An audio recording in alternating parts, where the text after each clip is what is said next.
Hello and welcome Dragon Lords and Ladies for today's episode of How Good is Cooldown Runes.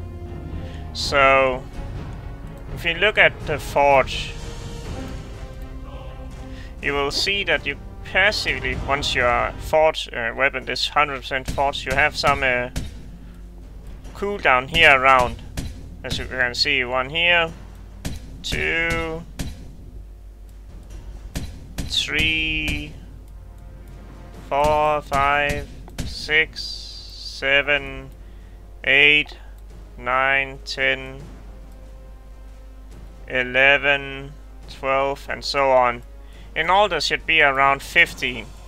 So that means once your weapon is 100% forged, you should have 15% cooldown reduction on your skills. And if you check in dragons, there's some dragons like Tanglewing who have a passive 10% cooldown reduction, as you can see here.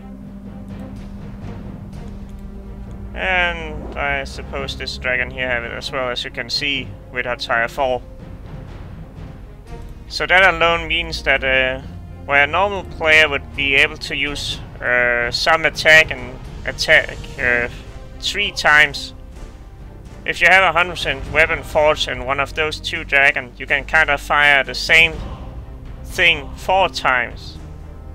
While the other one, who don't have forged of this dragon here with tier 4, can only fire 3 in the same time. And as you can see here, you can have runes tier 3 that give you 1%. So that's like 30% cooldown reduction when you have it full, and that means one level you will get 2% more. So once you are at this level, you already have like 30% cooldown reduction, and it only gets stronger the more you level up and the more the match goes on. So why are cooldown runes good? Well, it's kind of nice to have some skill. We can say Tanglewing, for instance, since it has so much cooldown reduction, and Sparrow here. We know that the damage here, and of course cooldown. We know the cooldown on this bow here can be kinda long, like 15 seconds or so.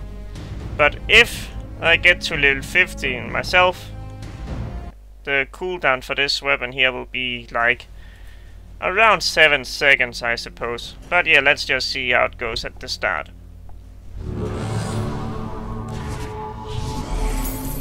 So we just get some EXP so we can level up, and then I will upgrade my bow 3 times, so we at least have it as a start. So as you can see now, 15 seconds. So when I should fire here, if I didn't have any cooldowns, this would shown as 15 seconds. So let's see, it's already down at 10 seconds. So that means already now I have cut it, because of the weapon is 100% forged and I'm using this dragon, I'm already cutting way into my cooldown reduction, as you can see. I basically have 5 more, or 5 less seconds, I should say, to recharge this ability here. And that's of course a big thing. So yeah, let's jump into the match a bit later and see how much this goes on at level 10. So I made it to level 10, let's see what the cooldown is now. A bit under 9 seconds, maybe 8 point something. And you can see it's like 8 now. So just 5 more levels and I cut it on another 2-3 seconds off this cooldown, as you can see. So yeah, let's get to max level and see what the cooldown is then. And I made it to level 15, let's see the cooldown now. As I was saying, around 7 seconds. So that's kind of half the second that it should be. And as you can see, this is kind of the same. 15 seconds cooldown, almost 7 seconds. And again the bow. And this is of course the full cooldown rune page. So as you can see, I can basically just and of course with this combo here I have this more damage, so I could basically just spam the arrow kinda. Just wait some second more and then fire another arrow. And of course with a person without any cooldown reduction, it will take him twice the time to fire an arrow. Well, recharging it at least. So yeah, that's how overpowered you can say that the right cooldown page is for your combo. Of course, if you're using some kind of weapon that drain mana like mad, then this will be a kind of bad combination. But yeah, this one here seems to work fine.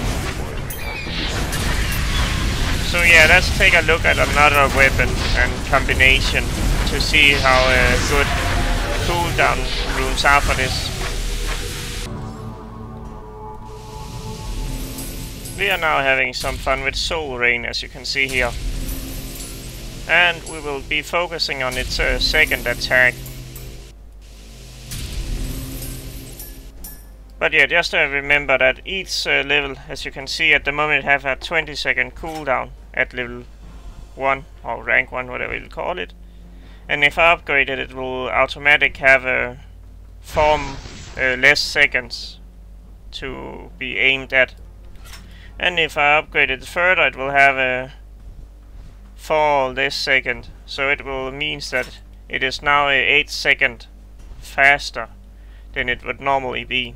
So keep that in mind with this ability, that it's kinda, the more you upgrade it, the faster it will recharge.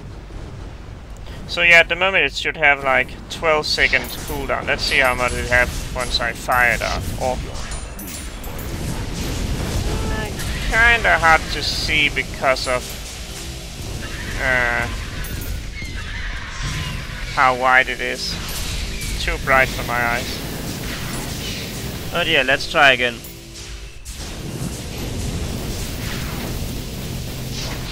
Just counting. It's like 9 seconds or so at the moment.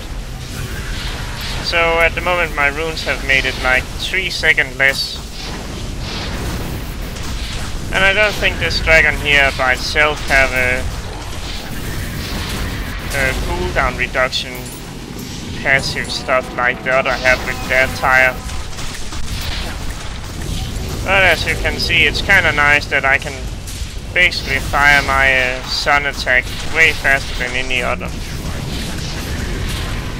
Let's see its durability, 8 second dura. And you can see I can almost fire it before the other one, so yeah. So I should have at the moment less than a 8 second cooldown. Because it's still up while I have my second one. So that's kinda nice. Let's see if we can make it to level 15 and see how much the cooldown reduction is. And we made it to level 15. Let's see how this goes then.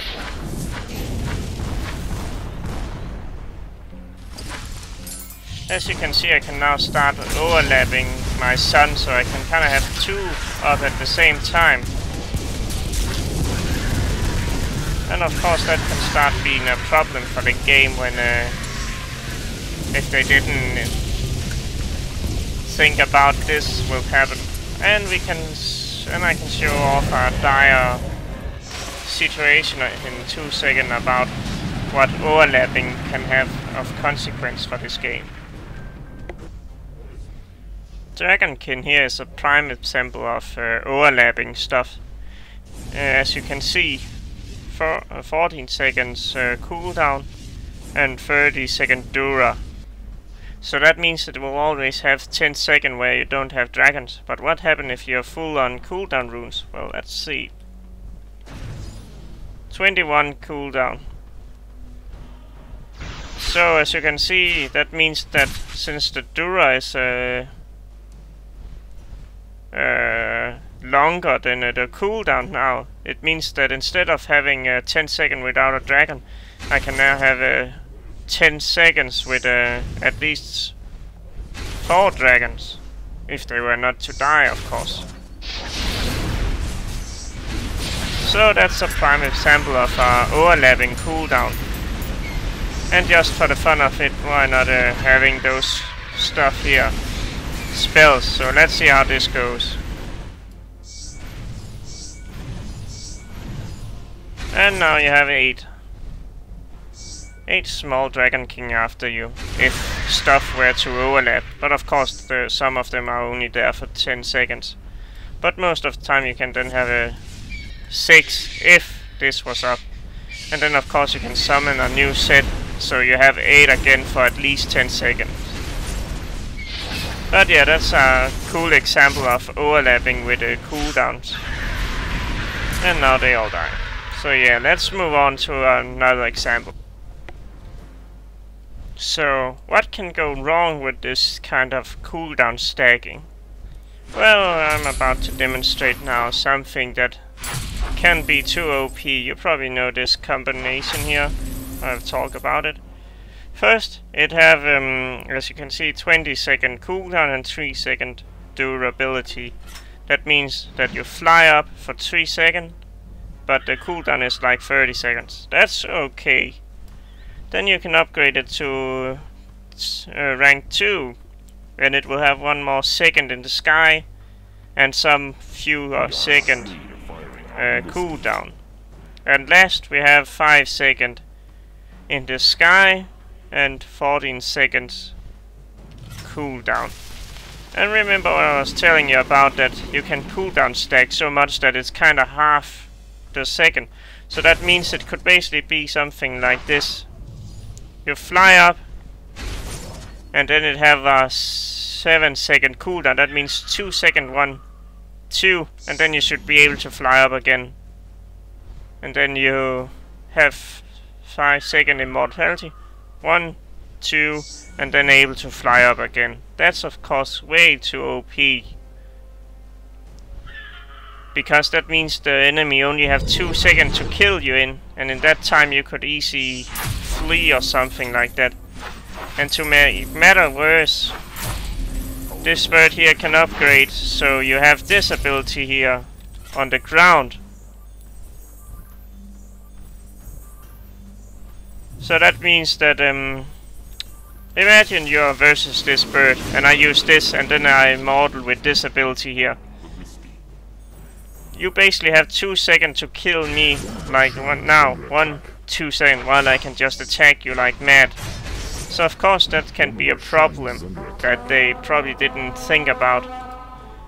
So yeah, they probably need to nerf this bird by higher cooldown or lower durability or something like that, because of this cooldown stacking. The last thing I will talk about cooldown rune stacking is something like this. Just for an example, as you can see, its attack power is way more than the cooldown we can go down, but it's just to demonstrate something. So say you have stacking a lot of cooldown, your mana will go down like this. As you can see, you're just losing mana way too much with cooldown stacking than you would else. But as you can see, you will attack much faster, but your mana will go down really fast when you are stacking cooldown. So keep that in mind, that sure you can spam your ability way faster, but you will also go down in mana really fast. And if you're using weapon that require mana like this, you will only be able to use your main attack at the end, because you will simply run out of mana by just pressing your main attack when you're having so much speed. So that's a thing to keep in mind as well. All in all, I would say cooldown rune stacking is fun, and you can use combination like This dragon here, for instance, it doesn't really use that much mana. Well, at least not for a second attack, if you rarely use it. And this weapon here really doesn't require mana. So this combination here could be kind of fun to use with this. And the same with Nova Star and maybe even Rooter, as you can see here. Or you can use Vengeance with Nova Star the other way around. Basically this one here doesn't really require mana with its first attack. And its second attack doesn't really require mana as well, so this one here with either Vengeance or Rooter and full cooldown could be fun as well. So yeah, cooldown stacking can be fun with some combination, other will just be bad. But that's more or less all I have to say in this episode. See you guys!